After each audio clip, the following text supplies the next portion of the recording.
Now, you may be wondering why the podcast has returned to the main channel. Well, two reasons. One, I realized that the gaming channel can run by itself with all of the gameplay, or playthroughs, rather, as long as I'm actually consistent with it, to which that leaves a lot to be desired. Two, I just had a change of heart, and I needed something to go hand in hand with my audio novels going on at this time. So, there's that. Anyway, enjoy episode 60, Cops, Robbers, Gangsters, the Grand Theft Auto 3 review.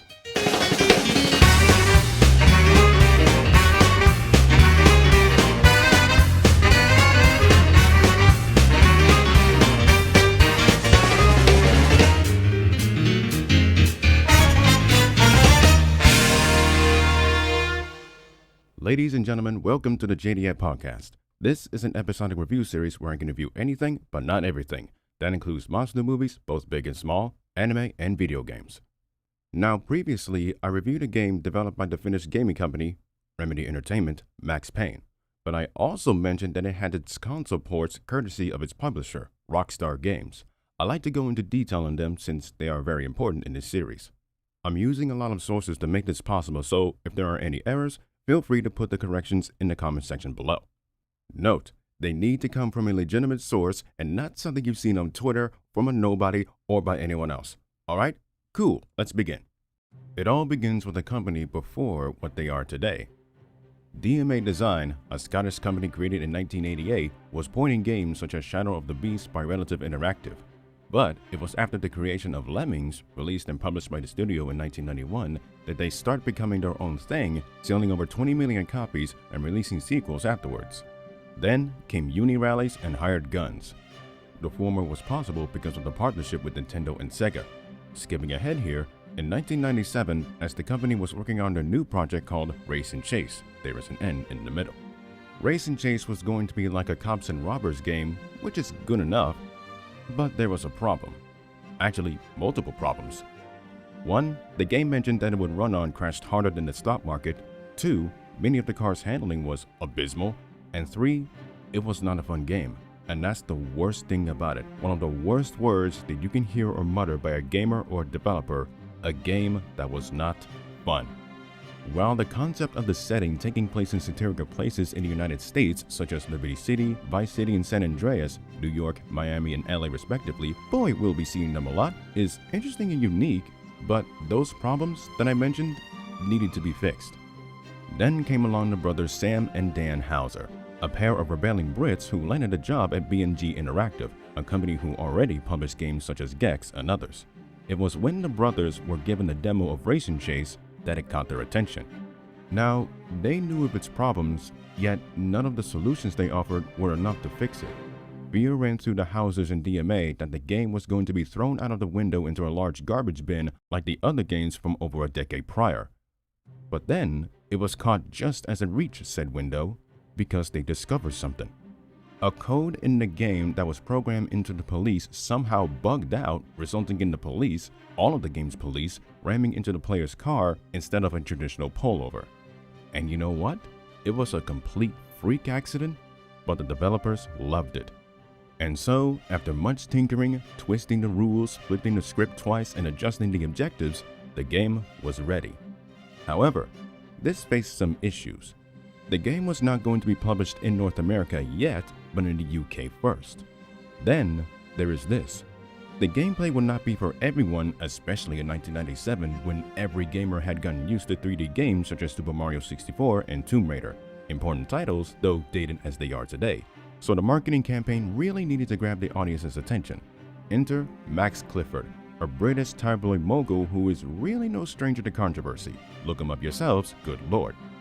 Anyhow, he went above and beyond with the marketing of this game to the point where most British tabloids lambasted it, but getting the gamers' attention. And it worked when on November 18, 1997, Race and Chase was released on PC and the PlayStation on December 12th. But by that time, it was not going by that name anymore. Because of the nature and contents within the game, it had to adopt a brand new name. And ironically fitting, named after a crime. Grand Theft Auto, or GTA for short. GTA, while its violence was there, was like your own open world sandbox. Going into a car and getting out of it to explore? You can do that.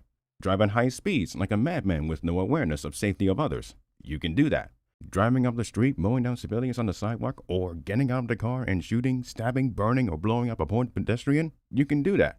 Start a massive gunfight with gangs, police, and even the military with the weapons, vehicles available to you. You can do that.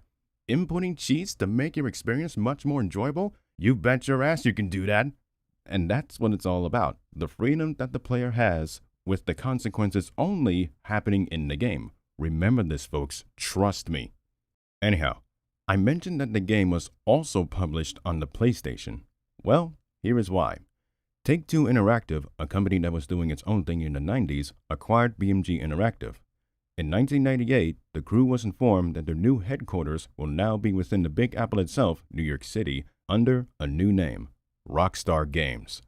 Following the expansions of GTA London 1969, NICE, and London 1961, developed by Game Tech Canada, renamed Rockstar Canada, it was off to develop the proper sequel to Grand Theft Auto. But as if experience has taught me, corporate will work you to the bone as Take-Two wanted the next game completed come 1999. As a result, there was a lot of stress when it came time to develop said sequel. But DMA did get to work on something else as the sequel was cooking in the oven. The first was Body Harvest for the Nintendo 64, a game where insectoid aliens are invading the planet and you can travel along the lands to put them all into the extinction list. The second was Space Station Silicon Valley, a 3D platformer where the player can play as a microchip and control semi-robotic animals. While both didn't sell well, it was positively praised for the freedoms they were given to the players.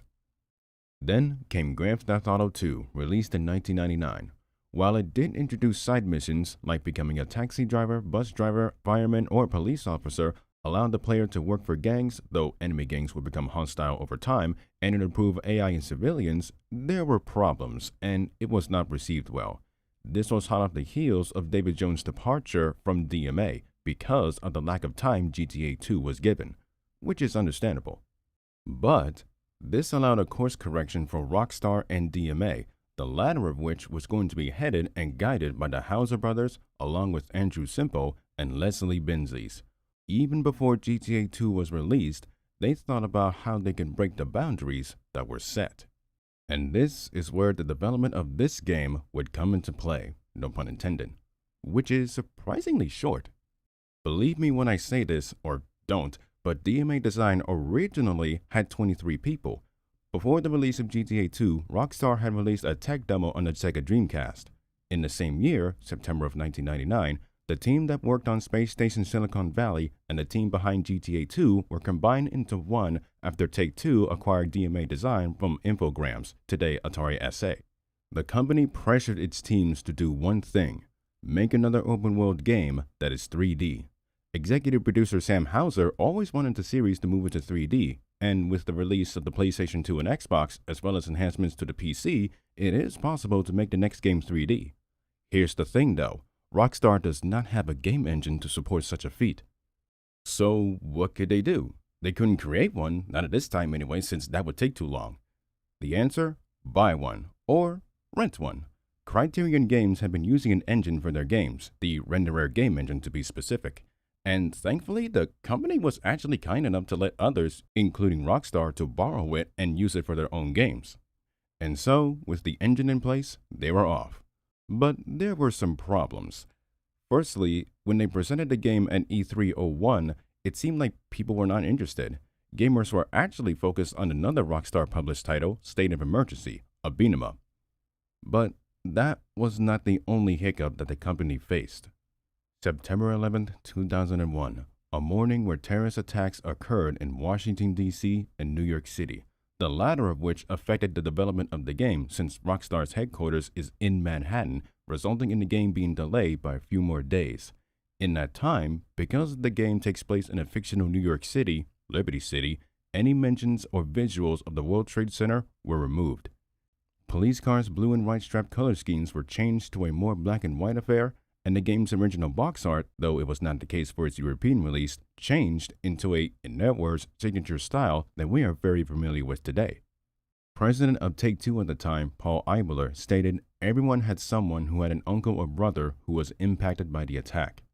The game's managing director, Terry Donovan, stated in an interview with IGN that we felt that a full content review of our titles and the marketing materials we use to represent them was absolutely necessary for us.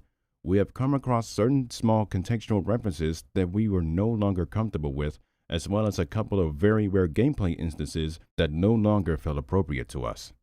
So, with the delay notwithstanding, there is only one thing left: releasing the game onto what platform? Originally, Microsoft Game Studios was offered to have Rockstar's game as an exclusive to the brand new Xbox, but Microsoft, as they confirmed it themselves, declined due to its adult nature and poorly performing predecessors. Okay, well, Plan A didn't work, so Rockstar went with Plan B, Sony's PlayStation 2, who accepted. And after that, Grand Theft Auto 3 was released on the PlayStation 2 on October 23, 2001. It sold over 2 million copies, becoming the highest grossing game of that year and the second highest grossing game of 2002. The latter was because of the PC release in 2002 and another game in the series that I'll get to later. The game did eventually come to the Xbox in late 2003, so full circle, I guess. Anyhow, here's the game's plot synopsis. Claude Speed, a small-time criminal, is portrayed by his decade-long girlfriend Carmelita, who shot him and left him for dead. However, he did not die and escaped police custody when members of the Colombian cartel blew the bridge up. Afterwards, Claude begins his quest for revenge via rankings through the various gangs organizations in Liberty City.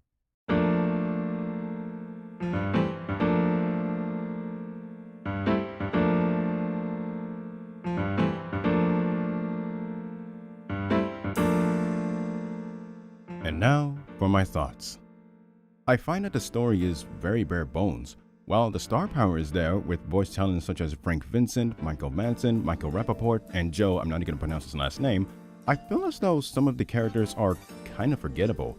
Sure, they do have their moments here and there, like how 8-Ball would go out of his way and plant bombs inside of a ship with broken hands, that is if you manage to keep him alive, well, I'll get to that bullshit in a second, or the moments between Oscar and Maria having their fun time. Claude does not have a voice, but I'm guessing there was no one that good enough apparently. But even so, he does have personality. Even though I don't show it in my gameplay series, Claude will show off some emotions that are a very nice touch, like flipping the bird to anyone, even the mothers, when standing in front of a vehicle. Now, let's jump to the gameplay aspects. I can see why the game was revered for its innovations at the time. Like I said, it is a literal sandbox with no restrictions and consequences. The only consequences that do happen only in the game. Not only that, there are plenty of things to do. There are 50 missions in total that focuses on the main story, 17 for side missions via the payphones, and 4 off-road remote control side missions respectively. But that's not all. You can also do medic, fireman, and vigilante missions when you hop into certain vehicles like ambulances, fire trucks, and police cars. So in total, you'll be looking at over 37 hours of game time. Less if you skip most of the payphone missions, and that is up to the player. Though I have some problems with it. Firstly, there is no checkpoint system, the definition of which is a point where the progress is saved anytime a player dies or fails the mission. And since this game doesn't have that, it led to multiple drives back and forth of the same mission over and over again. And don't even get me started on the weapons. The weapon selection is not terrible. You got your standard pistol, Uzi, AKM, M16, that rifle is overpowered as shit. Flammenwerfer, grenades, mollies, rocket launcher, sniper rifle, and even a bat. But I'll be honest, outside of 1 or 2 missions, I barely used it. And of course, there is body armor and health. I was able to go out of my way and find these things everywhere in Liberty City. And they are very handy, especially early on in the game. There are also adrenaline pills that I quite frankly ignored. All they do is slow down time and that's it. The aiming system in this game is dated, just like the controls. In tight spaces or otherwise, the camera zooms in on Claude whenever I'm firing a weapon or swinging a bat. Though, strangely enough, it does not exist in the PC version, though it and the console versions have some hit detection issues, especially when I'm aiming down a sniper. My main issue, and probably everyone else's issue, is that if and when I fail, die, or get busted in a mission, the latter of which never happened thankfully, I'd lose all of my items and I had to search or buy them all over again. And yes, you can buy weapons and armor via Ammu-Nation, this game's gun store. I cannot imagine what it would feel like for others when they die and all of their is gone, though I can imagine the rage. Another issue that I have is that some missions are on time limits, which is f***ing stupid. I only have a certain amount of time to complete this objective in order to progress in the actual mission itself. I did have some instances where I did fail the time limit missions, but not all of the time, thankfully. And some missions are just blatantly bullshit, let's be honest. For example, Wakagashin Wipeout and the finale, The Exchange. I managed to complete the former without dying, but the latter was a massive pain. I died at least once, and that was me taking my time with it on both attempts, mostly down to me being an idiot or dying by the most overpowered weapon in the game. No, it is not the rocket launcher. And the thing that makes it a bigger pain in the ass is that I am stripped of all of my weapons. Zilch, nada, nothing. I had to scramble to pick some up from the enemies that I killed. Thankfully, if you managed to save it in a garage for that special occasion, I was able to use a bulletproof Patriot, so I was able to make it a little less painful. And that's not to say that the other missions didn't have problems. Escort mission is sometimes broken, yet not so much in others. I'm sure everyone has their stories, but I was able to complete it without the AI f***ing itself over. Now, let's talk about the gangs for a second. GTA 3 has a crap ton of them. To say that they are ruthless is an understatement. Any territory I come across, I get shot up in every direction. But the ones that are the most dangerous are the mobsters. Why? Because some of them are equipped with shotguns that turn me into Swiss cheese and destroy my vehicle in 2 shots. Now, the one thing that I do like is the police, specifically the system involving the police. A 1-star wanted level, you get a policeman coming after you, but you can escape them in a car. 2 stars, they start shooting and escaping them is impossible. 3 stars, they get more aggressive and they send in a police chopper. 4 stars, the SWAT is called in and roadblocks will get in the way. 5 stars, the FBI is sent in and they will hunt for blood. Max 6 stars, well, you become the most wanted man in Liberty City, no, America, that they send in the army armed with trucks, tanks, and the deadly M16. Basically, a dead man walking. The only way, or ways, to get rid of the wanted level is locating and catching these floating stars that will remove 1 star, or just going inside of a paint spray and you're a free man once more. Just to do it all over again. And if you do, you're probably going to be using the mini cheat codes. Yes, this game allows you to use cheat codes. Press a certain combo of buttons and you're off to the races, no pun intended. Weapon cheats, wanted cheats, and even a cheat that allows dismemberment. Now, the controversies surrounding this game. There are so many of them, but the biggest ones that comes to mind are Australia banning the game for its content, even though it gave it an MA15 rating, Japan banning it for being harmful to gamers, which is ironic considering its history, and news media covering the game as if it was brainwashing the children or the one responsible for certain school shootings, or the game itself being created by a bunch of terrorists in New York. No, I'm not kidding. That's what lawyer Jack Thompson would describe it and Rockstar as. But you know what? Despite all of that, the game ended up being in the homes of millions of Americans and others around the world.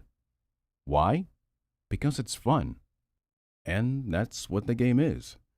Even though I describe my problems with it, Grand Theft Auto 3 throughout my entire playthrough of the game is a lot of fun. And it and the others that came after this was and is a way to escape reality by playing a parody of our reality. And if anyone does not or didn't like the game, that is okay.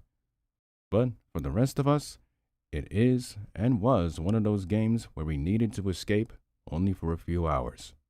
The next playthrough and review will be something that all of you will be very familiar with.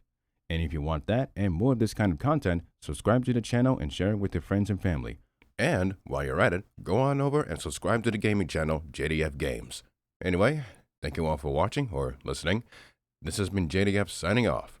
Be well, stay safe, take care of yourselves, and have a good day.